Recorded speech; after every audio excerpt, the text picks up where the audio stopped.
I made like an apple beer. I don't know. It's like ginger beer, but with apples. Because I had some really mealy apples, really terrible mealy apples. I was like, you know what? I'll just turn this into a drink. Because I think the best way to consume apples, actually, the best way to consume apples is to throw them in the dustbin. But the second best way to consume apples is in liquid form.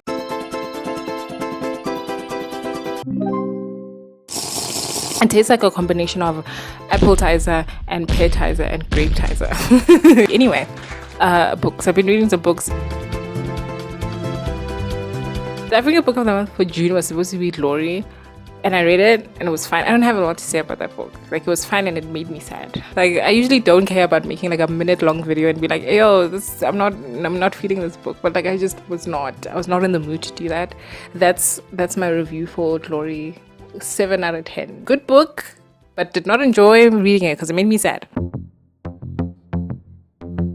I got my hands on a copy of that Codex his name? Okay, the author is Luigi Serafini. Codex Seraphinianus. Loved it. 10 out of 10. Excuse me? Like, it's so good. I think like the premise of this book is that this is like somebody just cataloging some sort of like alien civilization. I don't know what the hell's going on in this book. Like, it's like sci-fi fantasy art, but like really at the end of the day it's just surreal art. If you like surreal art, you'll like this. It had a lot of like my particular type of surreal art that I like, just like, you know, sort of fractal geometric repeating patterns, but like that don't make sense, that are kind of gross if you look at the whole thing. There were also some like Garden of Earthly Delights bits in there as well, you know. I love that. Oh, love that stuff. Love it. If you like surreal art, you'll like this book. This is some of the worst things I've ever seen in my entire life, like ever in my entire life. This is great. Love it. There were a lot of these ones, and like I looked at them for so long and I was like, I have no, like, what is going on? I have no idea what is going on here. This was also one of my favorite. All of these images look familiar, and like I don't know why, because I don't think I've ever seen this before. This was another one of my favorites. Those are just legs with lights on them. The fashion was fun as well, and this just made me like envious. Like, could you imagine what it would be like if we were better? Oh god, I'm gonna spiral. Imagine if we could live in like fun little cities like this. Imagine if being alive was actually fun. That was 10 out of 10, goes without saying. Love it. If you like surreal art, you know, find a copy of that, flip through it. It's a fun time. It's longer than you would think. Like, I was like, damn, okay. The worst ones for me, I'm gonna say, were the human ones, because like of the body horror stuff, but I mean that in a good way. Like, it was really gross, but like in a good way.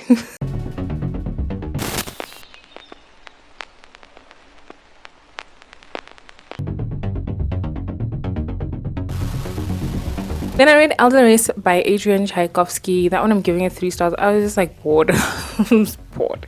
You know what? This is just a matter of this book not being for me, because this was like a cover read. I don't think I looked at the synopsis. I just saw the cover. I was like, my god, because I just love a big thing. I love big things.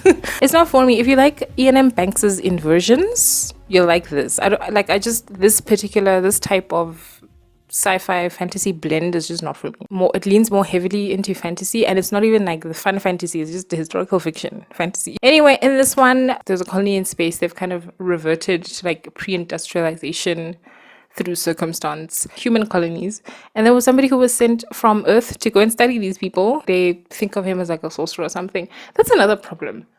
I knew too much in this book. I think I would have enjoyed this book more if this had been told entirely from the perspective of the lady character. First of all, if her character had been developed a bit more, because she was very boring. And then like Nair, the elder, all of his business is like kept a mystery, and you're like trying to figure out, what's going on. I think I would have liked that more. I was bored. I don't really have a lot to say about this book. Like, I don't know. If find the synopsis. If it looks interesting to you, you might like it. Midnight by Beverly Jenkins. Love this. My favorite romance author, Beverly Jenkins. Beverly Jenkins, for those of you who don't know, writes mostly African-American historical romance. This book, Midnight, was set earlier than her books usually are. Usually her books are set like in the 1800s. Yeah, that narrows it down. Usually around the Civil War era. This one was said much earlier than that. This was said in like the late 1700s, I think. So earlier than her usual work, but this was so interesting. And that's one thing about Beverly Jenkins, is that she's basically tricking me. Every time I pick up one of her books, she's tricking me into reading historical fiction. And like I enjoy historical fiction. I learn so much. Anyway, in this book we have Midnight, and Midnight, she is a spy for the rebels. She lives in a loyalist Tory house with her father, who is one of the worst people ever committed to page. Enter our male main character. I forgot his name. What's his name? Nicholas. Nicholas. His name's Nick. Nick is back from a lifetime of like just all sorts. He has lived a life and he's come back home in order to reconcile with his father, but alas, his father is dead. And he thinks that Lady Midnight may have something to do with it, or may know why his father was dead. His father was a rebel, and he was persecuted by the British for being a rebel, and also for being black, I guess. This was so interesting. Again, the thing with Beverly Jenkins is that like you are entrapped by the promise of a romance novel, but you end up reading historical fiction, and like really good historical fiction. Like, this is just such a good story. It's so good, and I learned so much about how black people were living during that time. The main story itself, the romance, is cute. It's pretty cute. Like, it's no Wild Rain. Like, but this is pretty. It's cute. It's a better story than Wild Rain. Wild Rain is just like a romance. This is a story, and it's a pretty good one too. The stakes are high as usual. Bev Jenkins' stakes are always high. And her author's note, again, great read. You can tell the amount of work she puts into her books, the amount of love and work she puts into her books. She wants to tell the stories of these black people, and she wants to do it well. And she does most of the time.